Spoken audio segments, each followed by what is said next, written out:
Welcome, everyone, to our Touch of Torah, back with Rabbi Barry Silver and Congregation Va-Dor. This evening, we are October 3rd, 2023. We're in the middle of the week of Sukkot, the holiday of Sukkot, the Harvest Festival, and we are wishing you all a Chag Sameach. Take it over, Rabbi. Thank you very much, Sharon. Welcome, everyone, to Touch of Torah.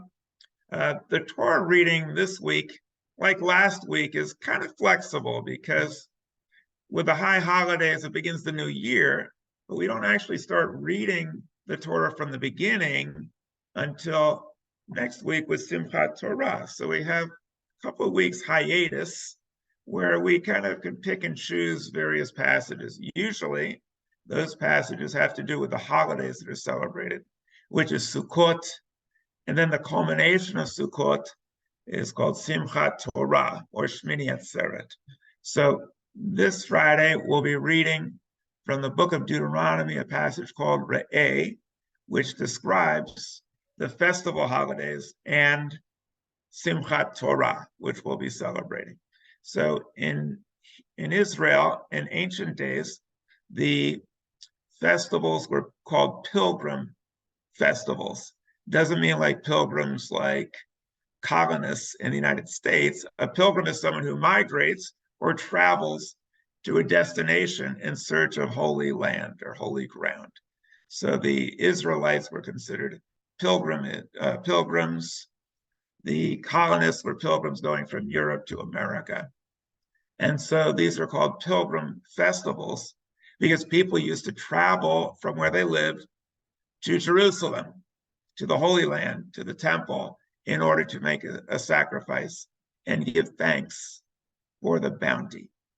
And so Sukkot is the third of those pilgrim festivals. The first agricultural festival is Pesach, or Passover, then Shavuot, the first fruits, Sukkot, the second fruits, or the second harvest, which takes place in Israel, which is tropical.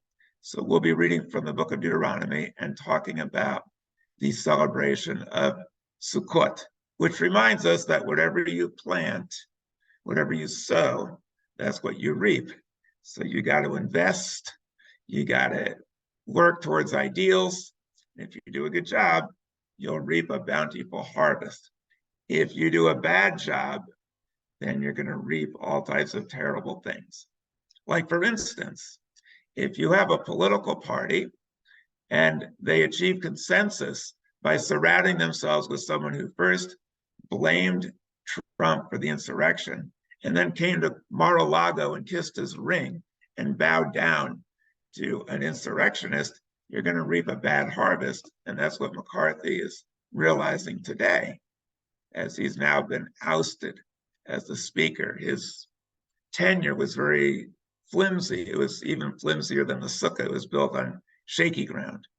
And so today he's reaping that harvest. We hope that Congress will get its act together and figure out a way to work together, Republicans and Democrats, in order to have a government that's going to provide good things for the people, a rich harvest. We're not there yet.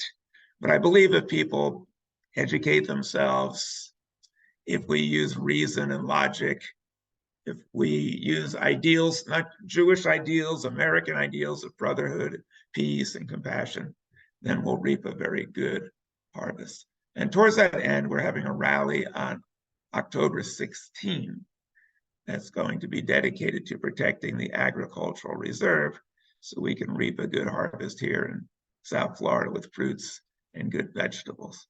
That will happen October 16, 7 o'clock at the Movies of Delray, where we celebrated our high holidays, and we'll also gather to support other good causes. So that's the Torah reading for today. It's RE'EH, and it also talks about choosing good things, choosing life, choosing blessings by doing the right thing and moving in the right direction, not in the wrong direction. Anybody have any questions or comments about any of these things? My only comment is that we're celebrating Simchas Torah on Friday night, and aren't we supposed to we're supposed to read the very last parsha, and a little bit of the very last parsha, and then a little bit of the very first one. Right. That's always fun. We'll read the end of the Torah and the beginning to indicate that in Judaism, education never ends, learning never ceases, and at every age, we can always learn new things. Some people stop learning new things at an early age, and they don't expand their minds. We want to expand our mind. In fact, they've written many books on happiness and what does it take to live a long and healthy life.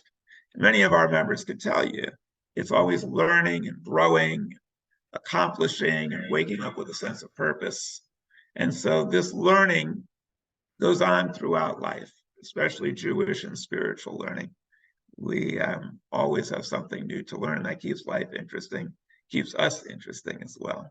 Yes, that's Simchat Torah, the joy of the Torah, which we'll celebrate Friday. Everyone's welcome. You can help roll the Torah if you show up in person. If you're virtual, we don't have a way to do that. You'll have to just watch us do it. But if you're in person, you can come and share with us the reading of the end and the beginning of the Torah. Anybody else have anything they would like to share or to ask? Do you want to talk about, I think it's November 1st, that what you're going to do on November 1st? That's what we're showing the documentary, right? I don't know. That's what I asked you, but you didn't. You said it was. There's been a lot of emails, and all I saw was that it was going to be a Zoom discussion. So yeah, I think that's when we're showing the. No, I take it back. It's not. Yeah, we're doing a discussion on November 1st. These things kind of like blend together for me. I apologize, I should know that. But please check out ladorvador.org, and you'll find out everything, even before the rabbi knows it. And you'll see what we're going to be discussing on November 1. By the way, Sharon does a great job of keeping us informed and educating us through the website and the newsletter, but she's only as good as the information you give. So junk in and junk out. I have to provide her good information. She does a great job of putting it out there. So we'll keep tuned. There is something good on November 1. We also have a hearing coming up in our case. In the Lador Vador abortion case, we have a hearing on October 18.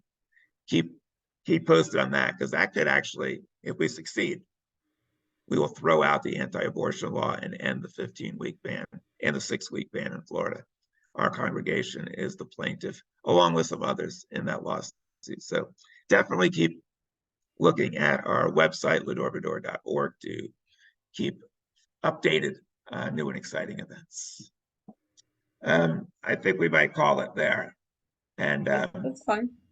Leave everybody to join with us on Shabbat. It's going to be really good. The Shabbat celebration has some great music, fun things to do. And I'm going to talk about how to live a long and a healthy and fulfilling life. Some of it takes just dumb luck, not to be in the way of some dictator or war or famine, but there's other things within our control that we can do to help us lead happy, lengthy, productive lives. And we're going to talk about that from the perspective of experts who have written books on that. Join us, please. And thank you, everybody here who participated and who joined with us today. Thank you.